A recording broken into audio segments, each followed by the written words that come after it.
नमस्कार, आदाब, घनी खम्मा, हाजिर हूं मैं प्रवीण दत्ता एक बार फिर लेकर प्रवीण रो पेंडुलम।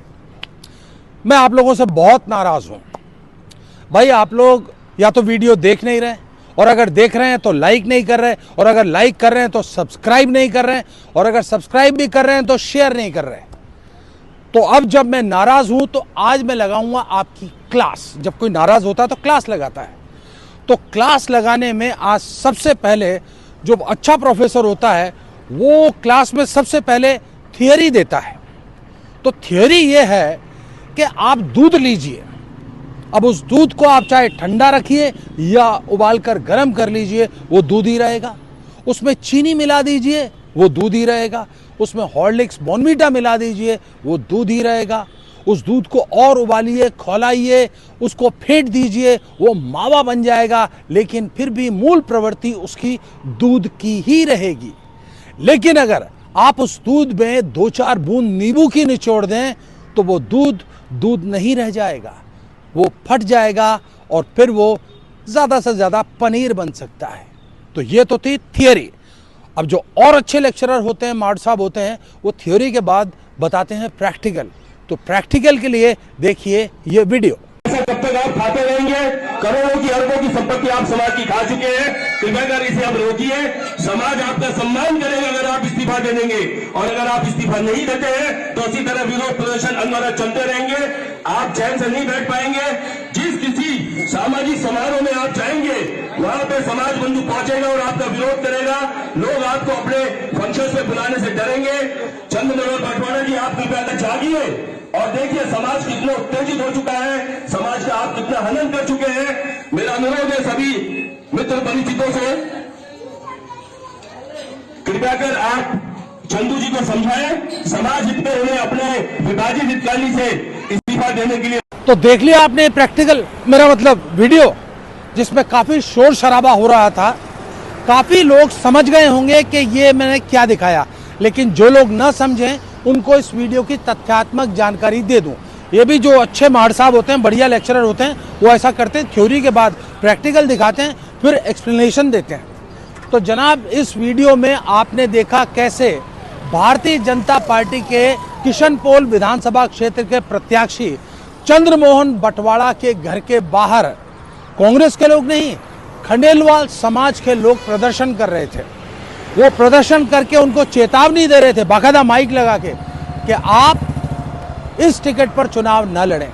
अगर लड़ेंगे तो न केवल आपके घर के बाहर प्रदर्शन किए जाएंगे, बल्कि अगर आप किसी सार्वजनिक समारोह में गए तो वहां भी आपको परेशान किया जाएगा, आपका बहिष्कार किया जाएगा। तो ये था इस वीडियो का एक्सप्लेनेशन। तो साहब, थ्योरी हो गई, प्रैक्टिकल हो गया, एक्सप्लेनेशन हो गया। अब बारी है रेफरेंस टू द कॉन्टेक्स्ट, यानी सप्रसंग व्याख्या की। तो साहब, मैंने वीडियो के शुरू में कहा था, एक होता है दूध, उसकी होती है मूल प्रवृत्ति। अगर उसमें चीनी डालो तो कुछ नहीं बिगड़ता, लेकिन नींबू डालो तो पनीर हो जाता है। तो यह प्रदर्शन हो रहा था भाजपा के प्रत्याशी चंद्रमोहन बटवाड़ा के खिलाफ।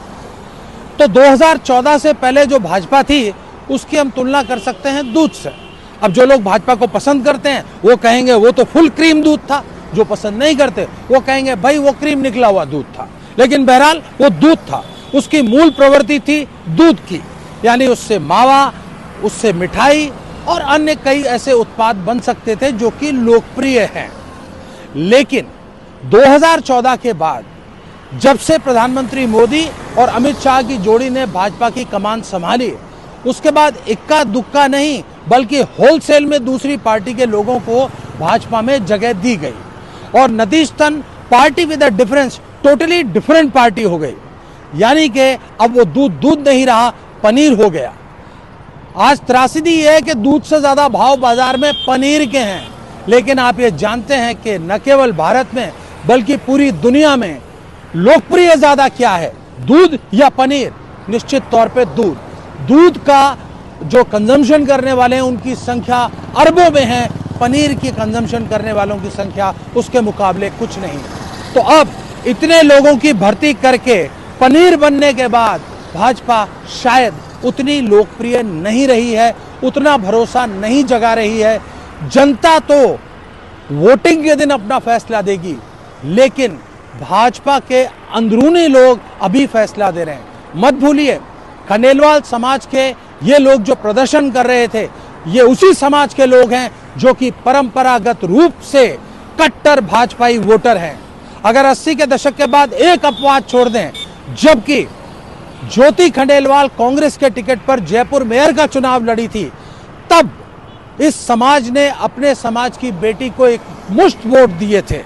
और सुमन शर्मा भाजपा की ब्राह्मणों के भी अपने वोट नहीं ले पाई थी, और कांग्रेस की ज्योति खंडेलवाल न केवल पूरे खंडेलवाल समाज के वोट ले गई, बल्कि ब्राह्मणों के और मुसलमानों के भी वोट ले गई। तो खंडेलवाल समाज की पीड़ा समझ में आती है कि भारतीय जनता पार्टी ने न केवल ज्योति खंडेलवाल का टिकट काट दिया, बल्कि इसी समाज के मोहनलाल गुप्ता का भी किशनपोल विधानसभा से टिकट काट करके उनकी भी छुट्टी कर दी। यानी कुल मिला के खंडेलवाल समाज की अवहेलना, परंपरागत वोटों की अवहेलना।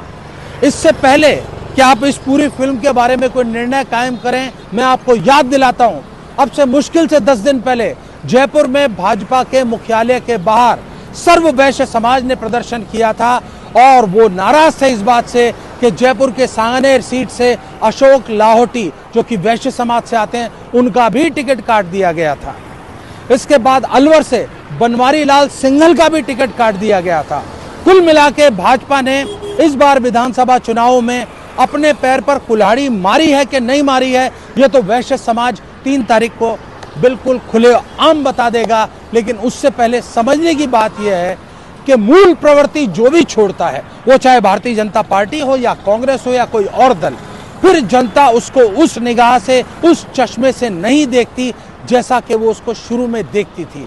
और ये एक वार्निंग सिग्नल होता है किसी भी पॉलिटिकल पार्टी के लिए, क्योंकि पॉलिटिकल पार्टी की जो एग्जिस्टेंस है, उसका अस्तित्व है, वो है जनता के वोटों से। बिल्कुल वैसे ही जैसे इस लेक्चरर का, इस माड़ साहब का अस्तित्व है आपकी लाइक, आपकी सब्सक्राइब और आपके शेयर करने से। तो इस बार आप कर दीजिएगा, वरना मैं फिर आऊँगा, ऐसी ही क्लास लगाऊंगा, आपको दोबारा पकाऊंगा। नमस्कार।